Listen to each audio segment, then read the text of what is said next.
I'm Logan Crawford, and right now on the Global Book Network, we're diving into the must-read leadership guide for changemakers. It is called Pick My Brain: Thoughts on Leadership for Nonprofit Executives. It's written by a terrific author. His name is Howard Garval, with nearly 3 decades of experience leading nonprofit human service organizations. The author offers a treasure trove of wisdom on everything from managing boards to cultivating inclusive, mission-driven workplaces.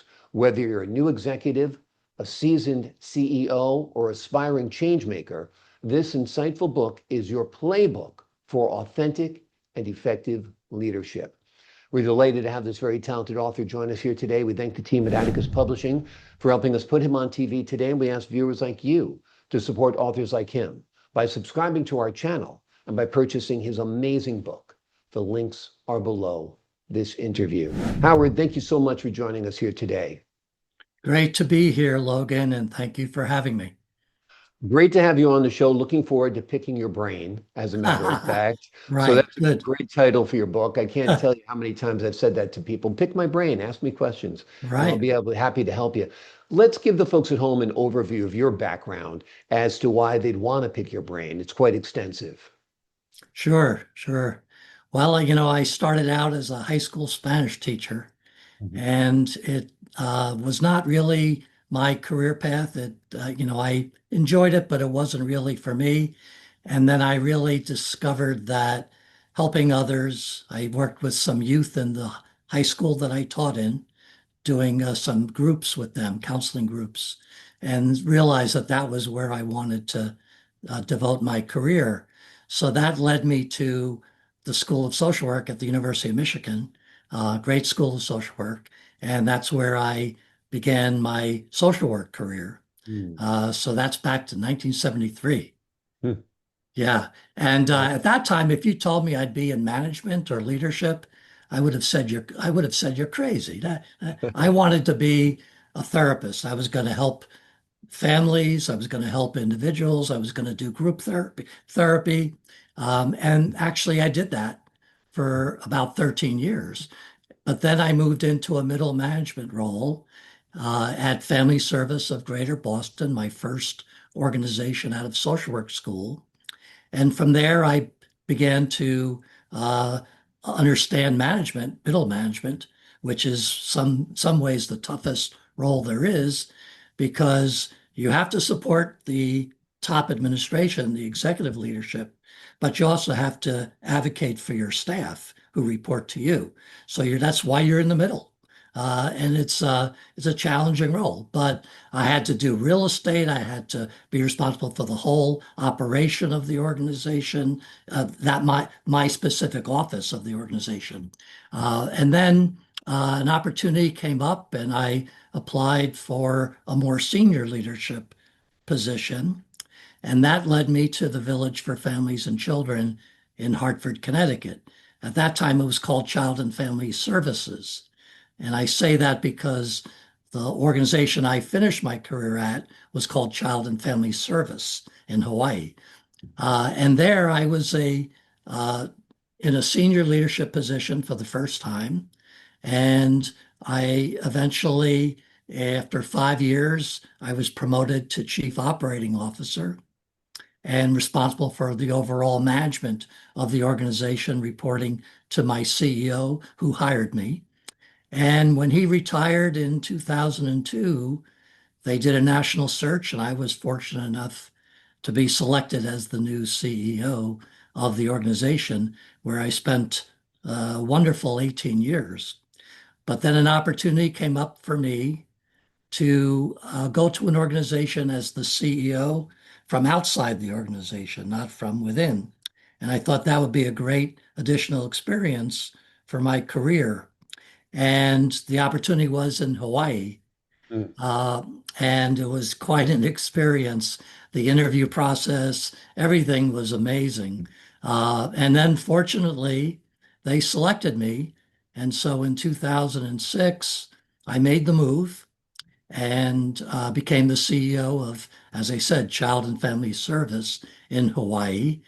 And I've always been in large nonprofit organizations, from Family Service Boston, the Village for Families and Children Hartford, and the Child and Family Service in Hawaii.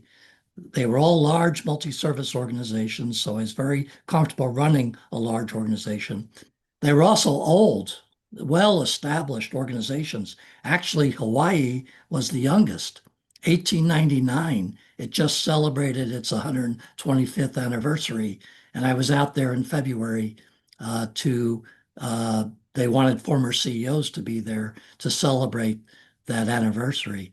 Uh, so that's where I ended up in my last full-time career position. And I ended up being there 11 and a half years and uh, happily retired from there. Well, wonderful. If you got to be a CEO, which is a great thing to be, working in Hawaii is also a great place to be. So that's It a sure wonderful is. combination, that's for sure, and a great place to basically put a button on a wonderful career. Talk to us a little bit about the importance of having a values-based vision in Sure. nonprofit leadership. Yeah, nonprofits are really, their bottom line is their mission.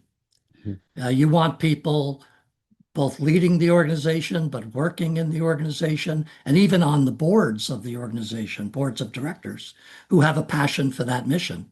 So, just as an example, Child and Family Service Hawaii, the mission was strengthening families and fostering the healthy development of children. That was the mission. And it had always, in a sense, been the mission, whether the exact words were the same. But it's certainly a mission you can get behind. Mhm. So I think because we're so mission driven as nonprofit organizations, it's really important to convey what do we value? What are our core values? What do we value?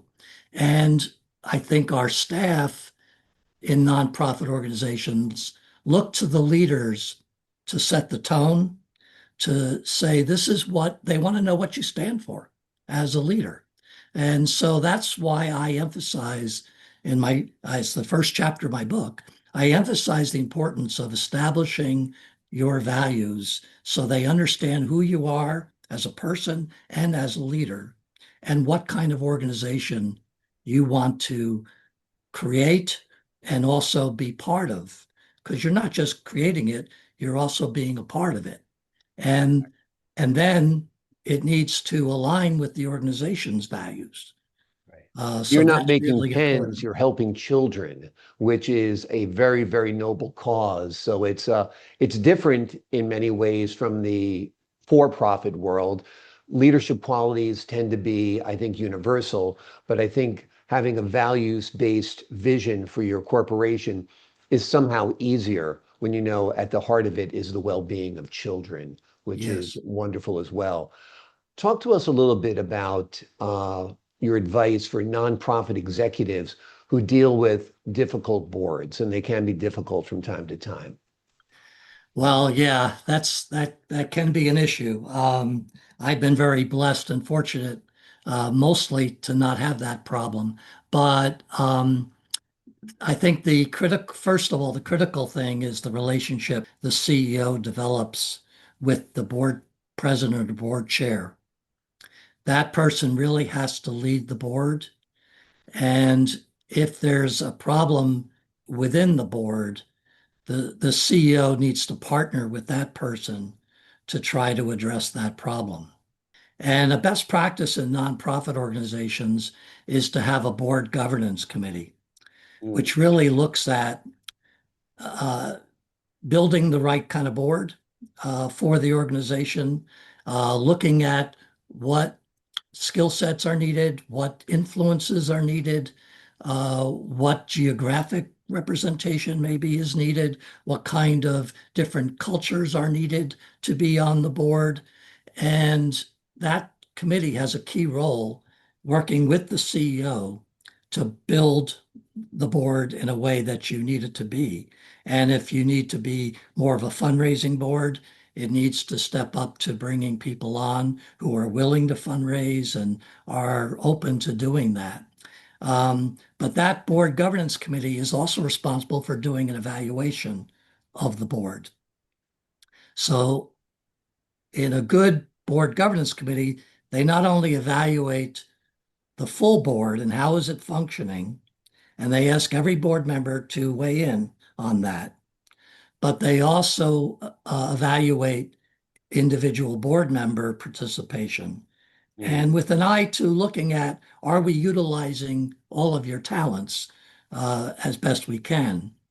But if there's dysfunction on the board, it can be really damaging. So the board governance committee and the board chair need to work actively to deal with the people or person. Sometimes it's only one board Yeah. member, a rogue board member, dealing with them, taking them aside, not shaming them in front of all the board members, but taking them aside and trying to help them understand what we need from them. And they may need to help that person step off the board.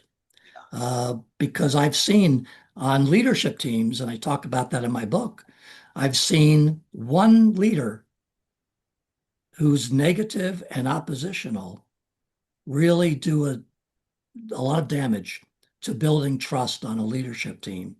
And I think you could say the same for a board.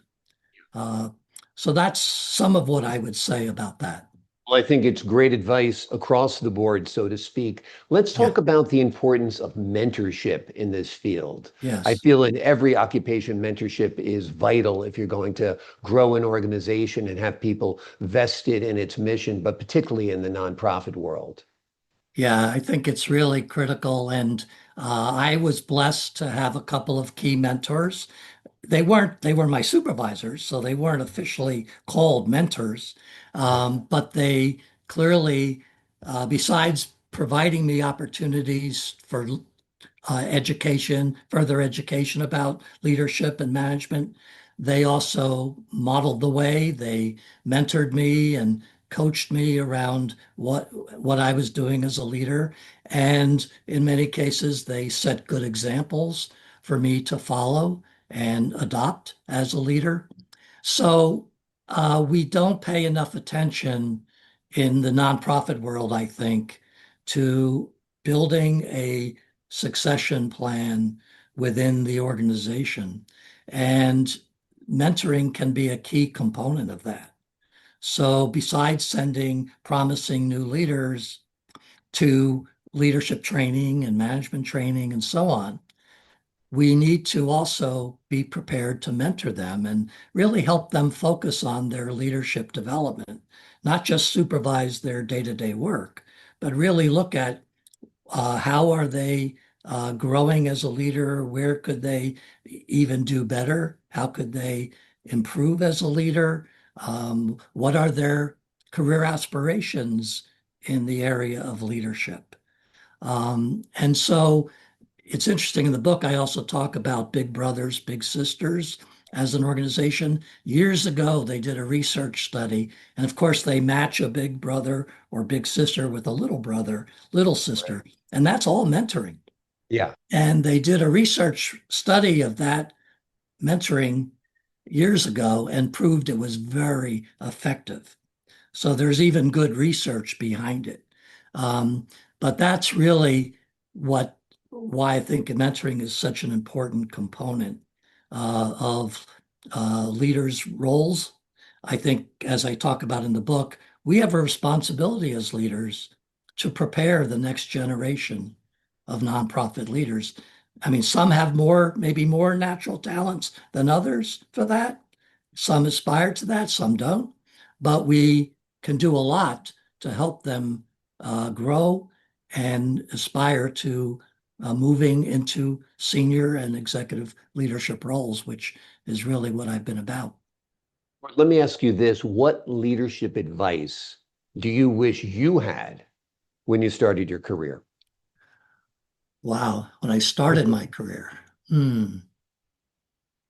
Is there something, if you look back, I wish I knew that earlier. I wish I had somebody had told me it was going to be this way or that way, something like that. Yeah, I think when I started my career, we're talking about my social work career in 75. I started 1975. I think the approach to management and leadership was more of a traditional top-down approach. And I wish I knew then how much it was going to shift to a Mhm. much more collaborative leadership style where you focus much more on team building and creating a sense in the organizational culture of teamwork. We don't do anything almost alone in Exactly. in any organization or corporation. So much is interdependent. So understanding that interdependence early on would have been helpful because I didn't start out in a leadership role. I Right. was a uh, bilingual Spanish speaking social worker in the city of Boston. It was far from my thinking that I would be in a Right. leadership role at that point in my career. Yeah. So that's what I would say to that. I think that's great advice that people do have to realize that there is an interdependence, that we are a team. Look at the greatest of all time, Tom Brady. He's basically the CEO of the Patriots or wherever he's That's right. playing. And he always says, I can't catch the ball, I can only throw it. So no Mhm. matter how great he is, he needs his receivers, he needs his offensive line, he needs a defensive line to keep the score from getting very, very high on the other side. So it is interconnected. I think this book drives home that point and many other points that are crucial as well. The name of the book Great is Pick. metaphor. Oh, thank you. I appreciate that. The name of the book we're talking about today is Pick My Brain: Thoughts on Leadership for Nonprofit Executives. It is a smart, experience-driven guide to mastering mission-focused leadership in the nonprofit world. Howard, thank you so much for joining me here today. Thank you, Logan, for having me.